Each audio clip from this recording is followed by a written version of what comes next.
तो ऐसे लोग डायरेक्टली पहली बात तो सच्चाई का सामना नहीं करते और इसके हालाँकि बड़ा साफ-साफ दिख जाता है कि ये तो ऐसे लोग हमेशा बदलाव से बचते हैं। ऐसे लोग अपने जीवन में कोई बदलाव लाने की कोशिश नहीं कर रहे होते और ऐसा आजकल होता होगा क्योंकि हर एक व्यक्ति के जीवन में कुछ ना कुछ घटना घट रही है और हर एक व्यक्ति उल्टे-सीधे कहीं न कहीं कांड कर रहा होगा।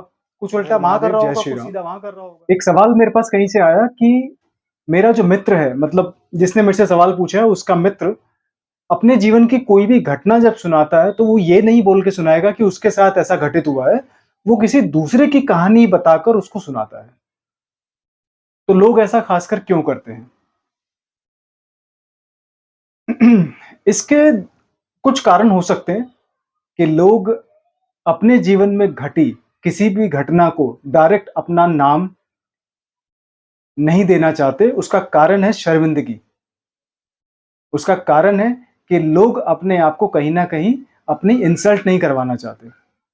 इसका कारण है कि लोग कहीं न कहीं सच्चाई का सामना नहीं करना चाहते। इसका कारण है कि कहीं न कहीं लोग इस चीज़ से बचना चाहते हैं कि कोई उनको जज करे। इसलिए लोग अपने जीवन की, अपनी पर्सनल स्टोरी को, अपने जीवन में घटी हुई घटनाओं को किसी दोस्त के सर मंड के तब उसको सुनाते हैं कि भई मेरे दोस्त के साथ ऐसा-ऐसा हुआ। उसके साथ ये घटना घटी, ठीक है? या उसको किसी ने धोखा दे दिया या उसको बेवकूफ़ बना दिया या कहीं जाके उसके साथ ऐसा मज़ाक हो गया, ठीक है? और ये लोग करते क्यों हैं ऐसा? ऐसे लोग इसलिए करते हैं कि इनको कहीं न कहीं एक वैलिडिटी चाहिए होती है। इनको कहीं न कहीं एक उपचार चाहिए होता है और कहीं न कहीं इनको एक समर्थन चाहिए होता है, एक सजेशन चाहिए होता है कि भई अगर मेरे साथ ऐसा हुआ होता, तो इस बारे में तू क्या सोचता? तो ऐसे लोग डायरेक्टली पहली बात तो सच्चाई का सामना नहीं करते और इसके हालाँकि बड़ा साफ-साफ दिख जाता है कि ये घटना इसकी खुद की है या इसके दोस्त की घटना है।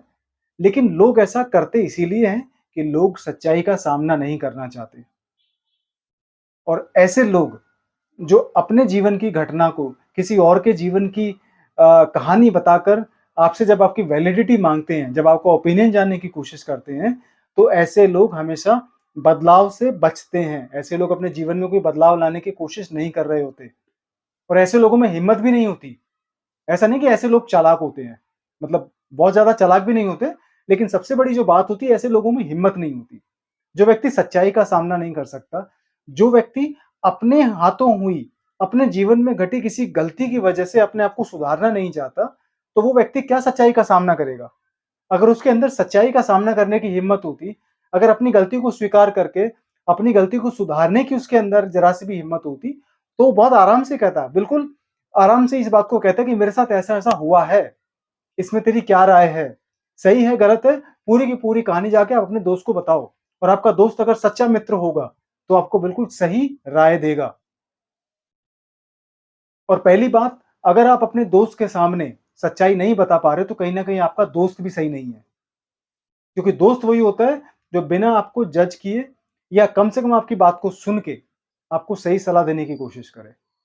अगर आप किसी दूसरे की कहानी को अपनी कहानी बनाकर सुना रहे हो या फिर आप किसी दूसरे व्यक्ति के आधार पे कहानी बता रहे हो कि उसके साथ ऐसा हुआ है तो तेरी इस बारे में क्या राय है? तो ये बहुत गलत है और ऐसा डरपोक करते हैं और ऐसा आजकल होता होगा क्योंकि हर एक व्यक्ति के जीवन में कुछ ना कुछ घटना घट रही है और हर एक व्यक्ति उल्टे-सीधे कहीं न कहीं कांड कर रहा होगा।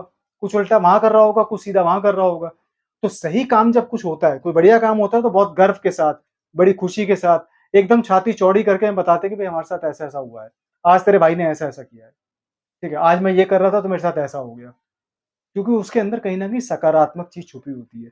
कहीं न कहीं उसे पता होता है कि ये बात मैं अपने जीवन में घटी हुई घटना के नाम पे सुनाऊँगा ताकि लोग मेरी तारीफ़ करें, ताकि लोग मेरी इज़्ज़त करें, लोगों के दिल के अंदर मेरी एक रुतबा बढ़े। तो ये होती है झूठी इज़्ज़त और जो लोग अपनी कहानी को दूसरे की कहानी बन के सुनाते हैं, वो लोग होते हैं डरपोक।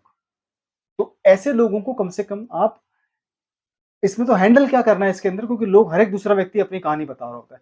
लेकिन आप अपने दोस्त को कम से कम सच्चाई बोलने के लिए प्रेरित कर सकते हैं कि भाई ये जीवन की कहानी आपकी है या आपके मित्र की है, ये मुझे कहीं न कहीं अंदाज़ा हो रहा है, लेकिन मैं सच्चाई सुनना चाहूँगा कि क्या तेरे साथ ऐसा हुआ है? तो मुझे ऐसा बता ताकि मैं दिल खोल के तेरे को अपने बारे में मतलब बता सकूँ कि इसमें मेरी क्या राय है।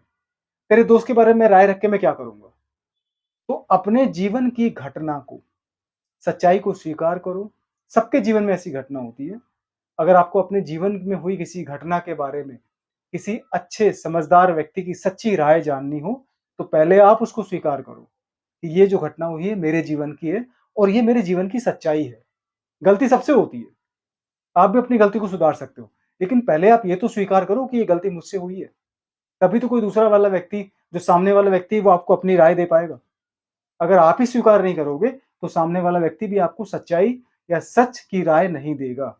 वो भी आपको झूठी राय देगा या नॉर्मल कोई ऐसी राय बता देगा, क्योंकि आपने अपनी कहानी नहीं बताई, आपने अपने दोस्त की कहानी बताई है। तो सच्चाई को स्वीकार करो, अपने जीवन में होने वाली घटनाओं को अपने दोस्तों के साथ अगर साथ शेयर करते हो, तो उनको सच्ची घटना बता के, अपने खुद की घटना बता के आप उनको बताओ।